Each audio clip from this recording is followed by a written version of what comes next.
نحمده ونصلي على رسوله الكريم اما بعد فاعوذ بالله من الشيطان الرجيم بسم الله الرحمن الرحيم الغیبت اشد من الزنا صدق اللہ العظیم۔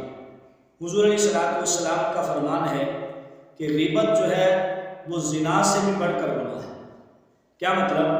فقہائے کرام نے اس حدیث کی شرح میں لکھا ہے کہ غیبت جو ہے وہ زنا سے بڑا گناہ کیوں ہے؟ انسان زنا کر کے یہ محسوس کرتا ہے کہ میں نے گناہ کیا ہے اور مجھ سے گناہ سرزد ہو گیا ہے، لیکن غیبت ایسا عمل ہے، ایسا شیطانی چکر ہے کہ انسان یہ کام کر کے اس کو جو ہے وہ گناہ نہیں سمجھتا۔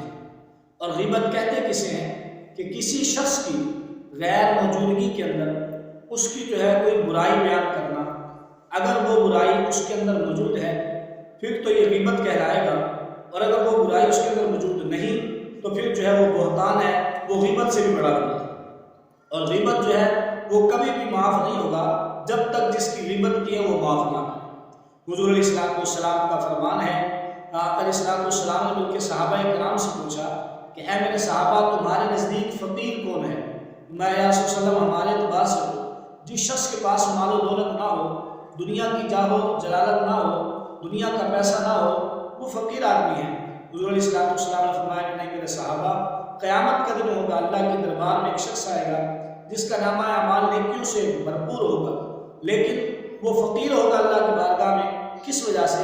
کہ جب اس کا حساب و کتاب ہو جائے گا، جنت کا فیصلہ ہونے والا ہوگا، اتنے میں کچھ لوگ اکٹھے ہو کر آ جائیں گے اور کہیں گے کہ یا اللہ اس نے ہمارے حقوق دے دیے۔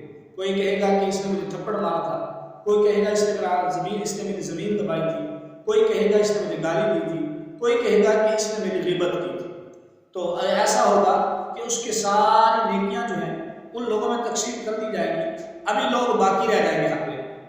پھر اللہ پاک کا فرمان ہوگا کہ اب ان لوگوں کے گناہ جو ہے اس بندے کے کھاتے میں ڈال دیے گئے۔ تو پھر میرے دوستو، حضور علیہ السلام نے فرمایا کہ وہ شخص جو نامہ اعمال بھرپور لے کر نیکیوں سے آیا تھا، لیکن حقوق العباد کی پاسداری نہ کرنے کی وجہ سے ساری نیکیاں بھی اس کے ہاتھ سے چلی جائیں گی، بلکہ اس کے نامہ اعمال میں جو ہے وہ گناہ شامل ہے۔ تو اس لیے غیبت جو ہے وہ بڑا سخت گناہ ہے۔ کسی کی غیر موجودگی کے اندر اگر اس کے اندر وہ برائی موجود ہے تو اس کی برائی نہ بیان کی جائے، اور جو ہے اس چیز سے انسان کو پرہیز کرنا چاہیے، یہ بڑا سخت گناہ ہے۔ اس لیے حضور نے فرمایا الغیبت اشد من الزنا، غیبت جو ہے وہ زنا سے بھی بڑا ہے۔ اللہ پاک ملک